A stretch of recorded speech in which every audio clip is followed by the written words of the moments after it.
it's literally democracy in actual process where your tribe is seeing that most of the tribe wants this thing. So you go, okay, well, I don't like it. I don't want to pay it, but my neighbors want it, clearly. So I'm okay.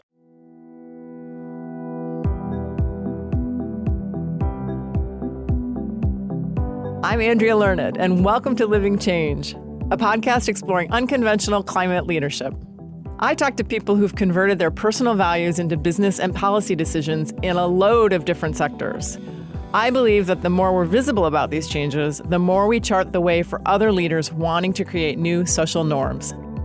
Today, we're speaking with Mark Gamba, who represents the 41st District of Oregon in the State House. Just a quick note, we taped this conversation last year when Mark was still mayor of Milwaukie, Oregon, just south of Portland. We had an energizing conversation, as has been the way with the people I've met through Twitter. Hi, Mayor Gamba. Hi there. How are you? I'm well. How are you? Good. Mark went from being a National Geographic photographer to a bike riding mayor and climate change activist. His work exploring the world through photography actually led to a pivotal conversion moment for him. So I had to begin there. Well, I grew up, as a kid in Colorado.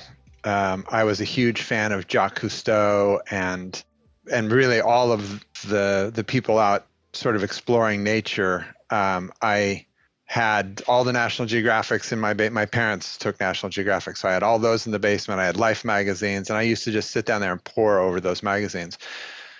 So it kind of set me on a trajectory. In high school, I wanted to be a marine biologist because of Cousteau, and then visited the Scripps Institute and learned that marine biologists spend 90% of their time in a lab somewhere. And I was like, no, that's not what I want to do. I want to be diving, because I was a scuba diver when I was 14 years old.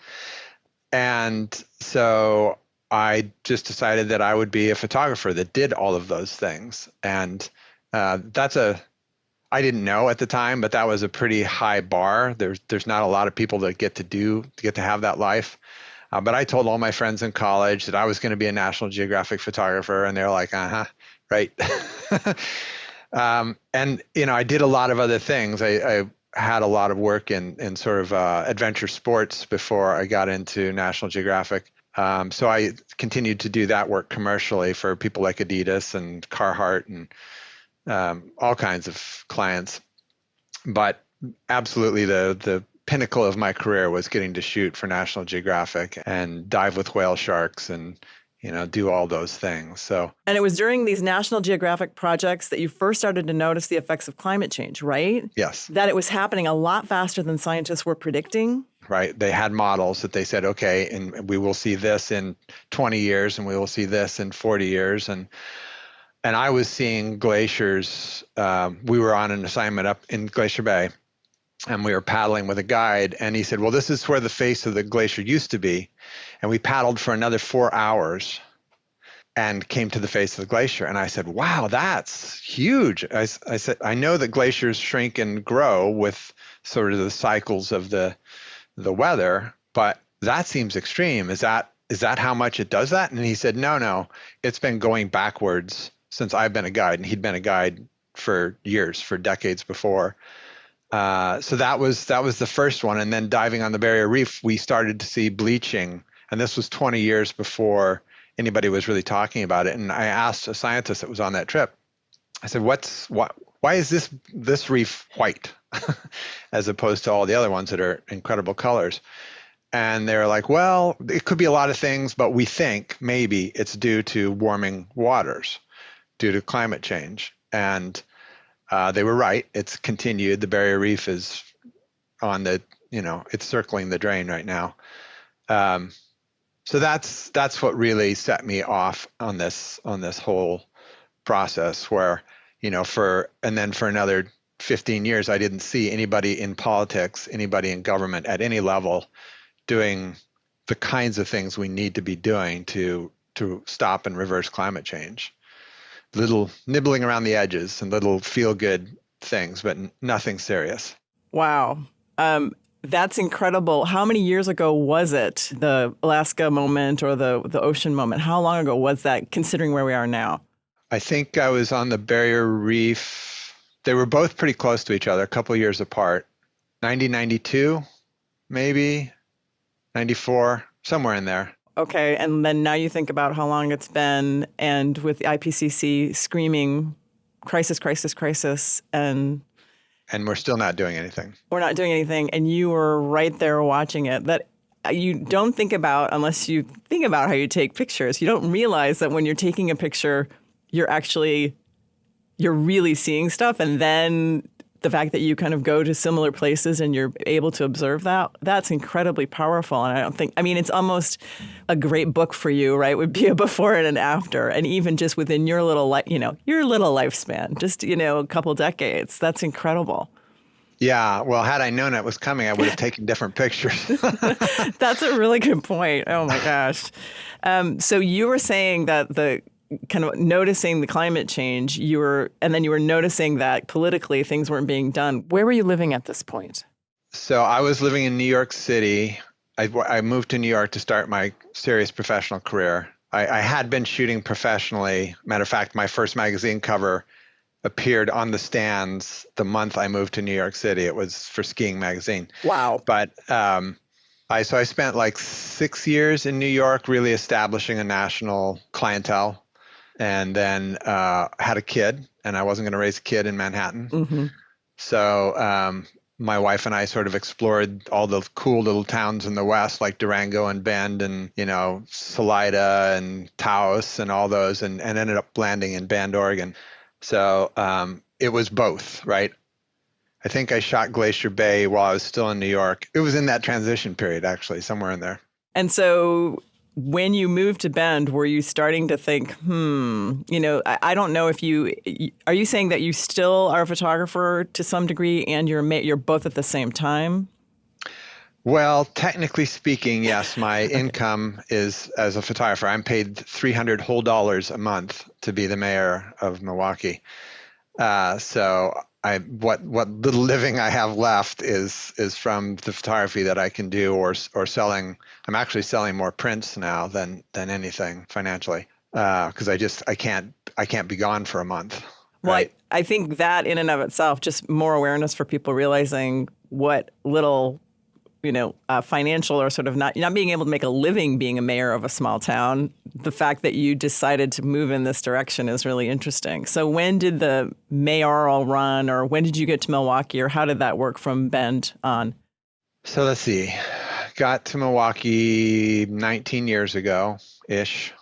And I was here for, a handful of years.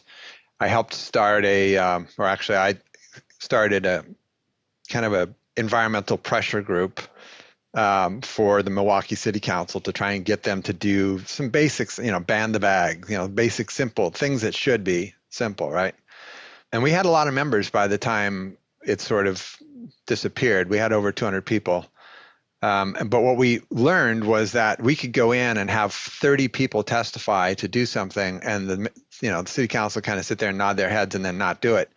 But if one of their committees or commissions came in and said, you should do this, they almost always did it. So our strategy was to get as many of us on those committees and commissions as we could. So that's where we started. I started on the art committee, which was an obvious in, and 2.5 years later got on the planning commission, and then 2.5 years later ran for city council, and then 2.5 years later ran for mayor. It's weird that they were all roughly 2.5 years, but just coincidence. That's how it works. I think it's fascinating, just even the fact that I'm talking to you is because I identified you as somebody in politics who is an influencer and is embracing that, right? And is sort of using your position and your platform to do that. So I had not realized that you'd started this environmental group. And so it's really interesting to me that sort of pre-social media, like, this is how we do it. This is advocacy. And if we all sort of group together and get together and say things and sort of put some pressure on this, more things will happen. So that's really intriguing that was early on. So when you decided to run for mayor after being on council, the climate, were you continuing to sort of do research or really read up on climate? And what was that moment like where you're like, I think I have to run for mayor? Tell me about that. So when I got on council, it was 5 old white guys. At least 3 were pretty conservative. The mayor was okay. and I couldn't get the kinds of things done that I was trying to get done. So I had pushed for us to invest in safe routes to school, in bike and pedestrian infrastructure for particularly around the schools, but citywide was what I was after. And they just flat out said no. We did a study on that several years ago. It's going to cost us $30 million to do it. We're not doing it. And so what I did, even before I knew I was going to run for mayor, was to kind of encourage a couple of women that I knew that were interested in politics to run for council. One is currently my state rep, although she is resigning because state reps in the Oregon are not paid a living wage either, and she's got 2 small kids. So she was one, and then the other one at the time was the chair of the Planning Commission. She's been on the council now 8 years with me. And then not long after that, the mayor was reelected and then got a job in Seattle. So he left the position, and that left it open, and I ran. But I'd been thinking about it because even though the mayor is just 1 vote out of 5, we do get to set the agenda, and there's the bully pulpit. People listen to what a mayor says more closely than what a city councilor says. It's stupid because they're just as smart, and often just as steeped in the issues, but it's just the reality. So that was why, and I really wanted to set the tone for the city differently. I actually coincidentally, the light rail line opened a few months after I took office, and I gave a speech at the grand opening with the governor and the Department of Transportation head from DC and all these serious movers and shakers on the stage. I was like this little mayor from this little town, and I gave this speech calling for Milwaukee to be the most livable, most equitable, and most sustainable city in the state. And that light rail would help facilitate that, right? Would be a start towards that. I think it's worth pausing here to note the emotion in Mark's voice. What I'm hearing is there was great weight to this moment. This isn't a casual thing. His personal commitment to climate action was what drove him to run for mayor. Now he's on a stage helping launch Portland's light rail. Looking back, he recognizes that this was a critical inflection point for the state he loves so much. We went on a few years later. My council was not interested in saying that that's our goal, even with the newly elected people. So we did a visioning process, and lo and behold, out of the vision, and this was a serious process with hundreds of contacts with people, all kinds of people in the community, the high school kids, the Elks, everybody that we could reach out and talk to, we did. And the opening line of our current vision says, in 2040, Milwaukee is a flourishing city that is entirely equitable, delightfully livable, and completely sustainable. That's lovely. So you are sitting in front of a Zoom background with, a bike that I consider typical Portland. So can you the kind of goofy bike, can you describe a little bit the photo behind you? And then I want to talk to you more about bikes. Yeah, that was on one of the rides. Portland has this, pre-pandemic, we had a month every year that there were just probably hundreds of rides all over the city, different kinds. I think this might have been Loud and Lit, where the bikes were all decorated up with lights, and there were big boom boxes and stuff. But that's a tall bike, I think, is what they call those. And what they do is often, this guy didn't do it, but often they'll take bike frames and weld bike frames to bike frames to bike frames. So there'll be like 4 bike frames high, and it's fun to watch those guys get going. They have to be next to a building, leaned up against a building, and then they get up, and then stopping's another. They literally climb down as they're still riding. When did you start biking, and how have you managed to hold on to it throughout your life? And then how did that lived experience help you move the needle on active transportation in Milwaukee? I think I started riding a bike the same time every kid starts riding a bike at whatever that is, 4, 5, 6. Mm-hmm. I have literally no memories of learning to ride a bike. But I do remember in middle school and high school, until I got a driver's license, riding my bike to school every day. I hated taking the bus. So I rode my bike even in the winter in Colorado. And back then mountain bikes weren't a thing yet. And then, of course, as every American kid does, I started driving a car as soon as I could. But, I continued to ride bikes for fun, for pleasure. And really that was how I rode. I mean, I mountain biked when I lived in Bend and Durango and all those places and in New York City. But I really started using it as transportation when we got up here to Portland, the Portland metro region, to Milwaukee, because it was viable, right? Portland writ large has pretty good bike infrastructure. It could be a lot better, but it's good. And so it's tenable to ride a bike as transportation around here. Milwaukee is going to be leaps and bounds better by the time we're done with the project that I kicked off. But I ride to the vast majority of my meetings, or did before COVID. All my meetings now are like this. And actually my transition from a regular bike to an e-bike was the moment that I became a mayor and all of a sudden I had 5 or 10 times as many meetings that I had to go to around the region. And I couldn't get from point A to point B fast enough on my, at that point I was riding a titanium hardtail.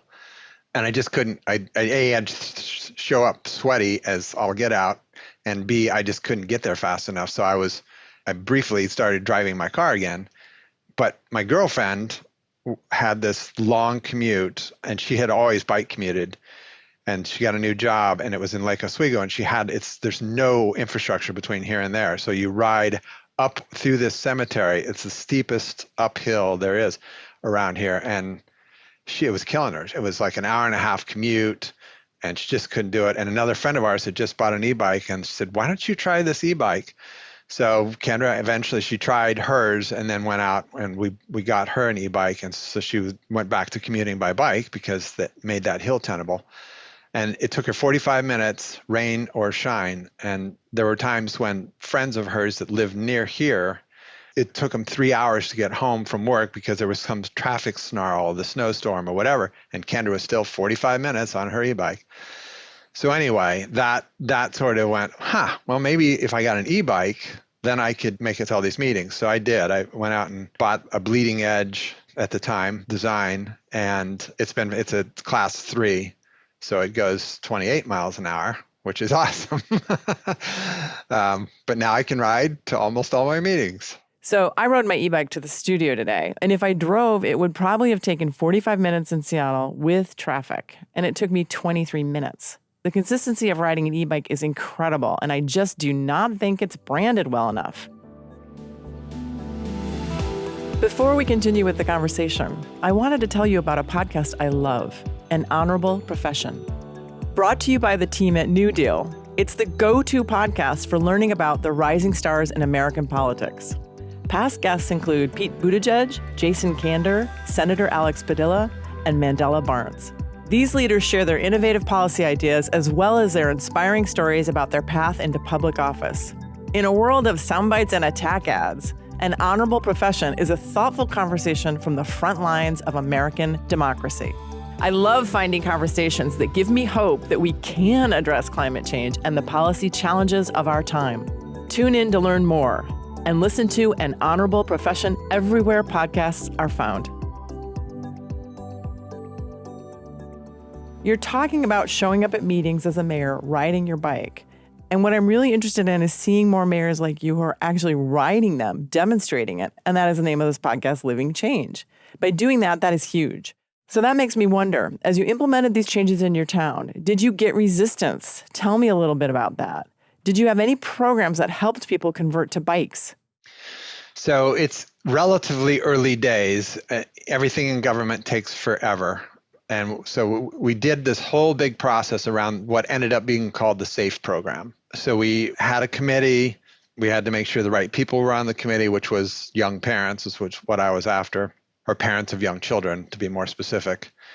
And we looked at the entire city and the whole transportation system and said, okay, where do we need bike lanes, sidewalks, bike paths, crosswalks with flashing beacons, all the things to make active transportation safe. And the engineering department worked on it, and the planning department worked on it.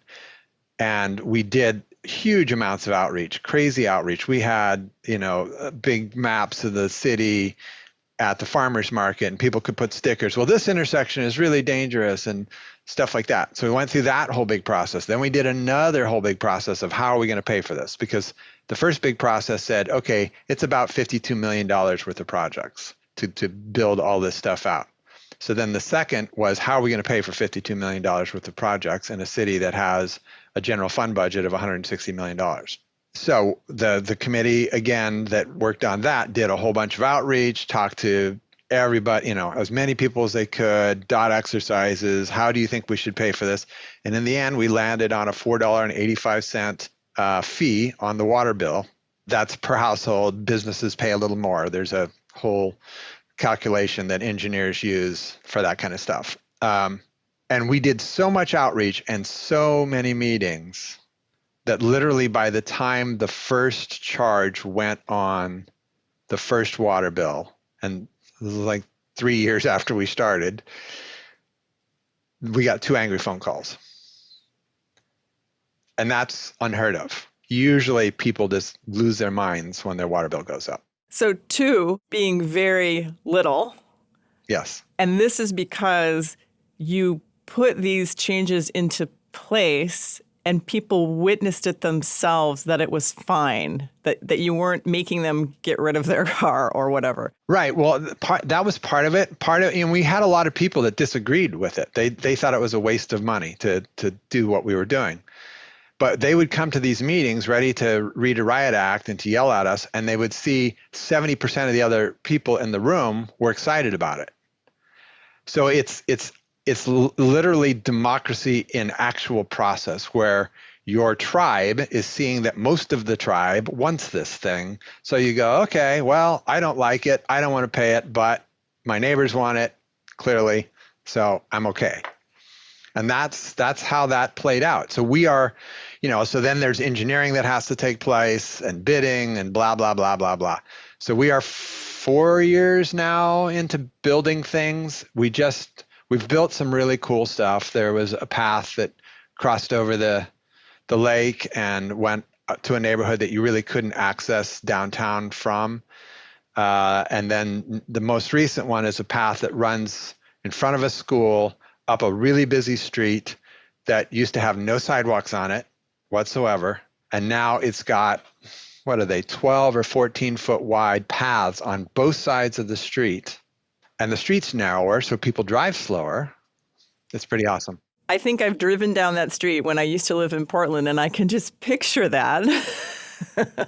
And wow, that's really exciting. And the other thing that I would say is what you did via, right, the democracy in action and the 70% of the people being for it and the 30%, that is this thing that I call climate influence, right, in action. So you think you're doing this bike thing or this livable cities thing or this whatever, but you're really moving the needle on climate, in a sort of a subtle way. So I that is such a great story, Mayor Gamba. I love that.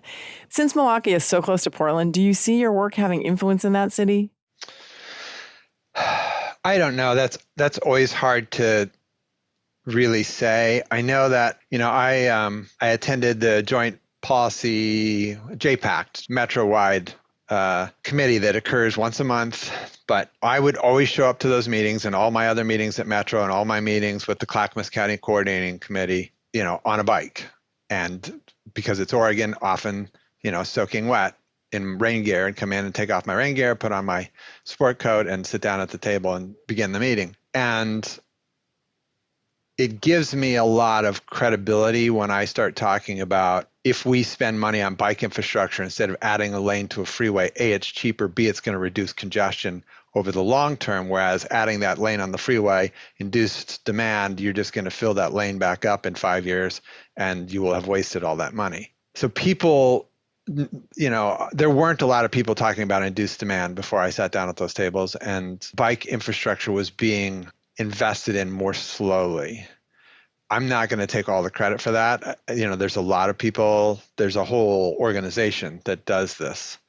But I think it may have helped. Let's put it that way. Great. I'm sure part of this is just seeing someone arrive on a bike. I think that is really powerful. I know in my life it happens to me too. People are always like, "Oh my goodness, did you ride your bike?" And to what we were talking about before, it's consistent and all these other things. What this kind of brings me to is how mayors like you who are doing this, how does what you're up to then maybe, if it's maybe influencing Portland, who knows? But I'm kind of curious of what are the discussions that are happening at, say, the U.S. mayors, these conferences of mayors that exist, especially in the U.S.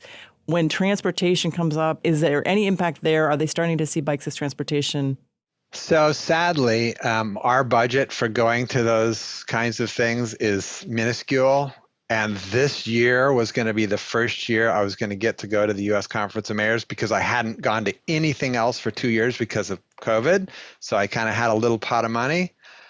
And then it was going to be in Austin, Texas. And Austin, Texas was having COVID blow up. So they canceled it, but we'll see how that all works out. We connected because I think people told me about you, but everyone was like, he's on Twitter. So what I'm kind of wondering is, what has your experience been using Twitter and for influence, for engaging with constituents? Tell me a little bit about that and why you take the time to do it at all. Yeah, I'm not great at it. I know a lot of people, particularly younger people, that are more effective with Twitter and Facebook. I try and get on there and say things. I try and shoot a picture every now and then of something and post. But usually I've got all this stuff going on, so I'm not thinking about, that. But what it has done for sure is I think it helps create community, right? So it's helped draw other advocates for the things that I'm working on to me or me to them, whatever. But we're connecting through social media that we probably wouldn't have otherwise. So for me, that's been its biggest benefit. And maybe some of the things, I try occasionally to post, like I was on the Transportation 2020 committee, which was looking at a big bond measure in the metro region to do serious investment in transportation infrastructure. And one of the meetings was held out in Beaverton. Infrastructure between Milwaukee and Beaverton is not great. But I decided to go for it, and I rode my bike that day. I had to bring the charger along. It was too far to get there and back on one charge. But so I shot a picture that night as I was riding back and about to cross the Selwood Bridge. So occasionally like that, I try and post things to try and let people know that, it's not outside of the realm of possibility, A. And actually earlier that day, what was funny, so riding from Milwaukee to Beaverton, that's a pretty long ways. I don't know the actual distance. I could do that, but I think it's probably 20 miles or something, 25 miles. And that's as the crow flies. And I was not a crow that day. I had to do all kinds of crazy stuff to not get killed. But even so, somebody who left from nearly where I left from that day arrived 5 minutes after I did. And I asked her, I said, how long did it take you to get here? And she said, it took me about an hour and 15 minutes because of traffic. And it took me less time than that. So, I try and point out to people that this is not only exercise and a little bit of mental health, whatever, but it's carbon free, right? I am not causing any carbon, and the creation of my form of transportation also caused a whole lot less carbon to be used than it does when a 1-ton vehicle. So, I think it just starts to set the tone and to let people know that it is possible to do. It's possible to be professional and do that, to show up looking and being professional, even though you rode your bike to get there and you don't get a shower between the two. And without social media, no one's going to do a story on you for doing that, right? You're putting a footprint out there of occasionally I'm sharing a photo of me biking or me being, taking off my wet jacket or whatever. I think that leaves a footprint and makes you kind of more credible in when you're having these, when you do have a place or an opportunity to say something about biking in general, you are a credible biker, and you're a leader. Yeah. Is there anything you'd like to tell other small town mayors who are thinking about wanting to forward climate action and taking a look at transportation? Well, particularly in small towns, right? The geography that you're working with is vastly reduced, and it's really easy to ride a bike from point A to point B in a small town, assuming it's safe to do it, right? Which in a lot of places it's not. There's no sidewalks, there's busy, lots of traffic, and not even a shoulder to work with in many cases. So for a relatively small investment, and I say that, but realizing that our roadways, there's trillions of dollars built into our roadways over the last century, and we just completely have ignored the bicycle. If we put a fraction of that back into the system for bike and pedestrian infrastructure, a lot more people could ride their bikes or walk to places that they now get. Some people get in a car and drive 2 blocks. It's crazy. It's like that moment at the beginning of The Gods Must Be Crazy, right? When the person goes out, gets in their car, pulls out of the garage, backs down to their mailbox, gets the newspaper out, and then goes back into the garage. It's like classic Western culture at this point. And there's so much opportunity, and not just, it is transportation. 9 times out of 10, what you're moving from point A to point B is this meat sack that we all live in, right?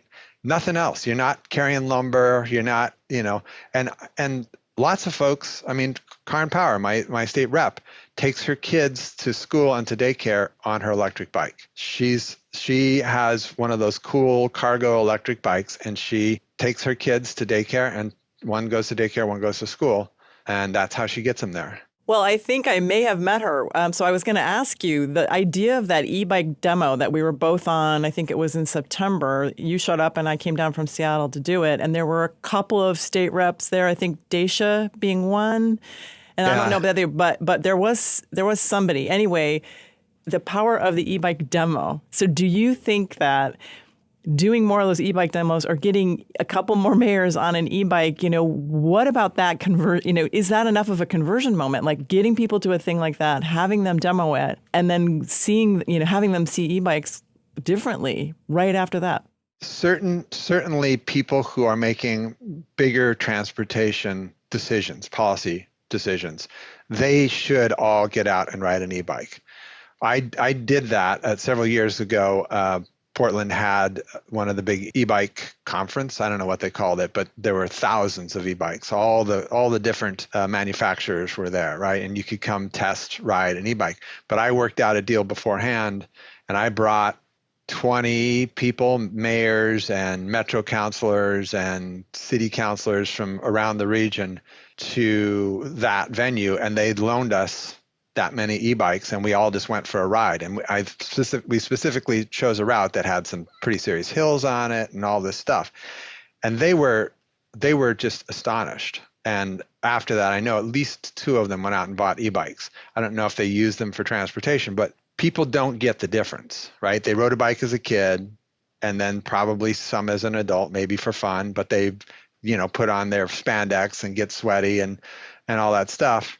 And they don't understand that there's a giant difference between a regular bike and an e-bike, and that an e-bike really can be serious professional transportation. That's incredible. So not only through what you're doing as mayor, but just sort of pulling a couple more leaders along. That really is, the name of the podcast, Living Change, and the climate influence there is incredible. So I'm thankful that we had this conversation. It was really fun talking to you, Mayor Gamba, and I just want to cheer you on, and I will be amplifying you on Twitter a lot, and I really appreciate your time for this conversation. You're very welcome. It was fun. I really enjoyed it.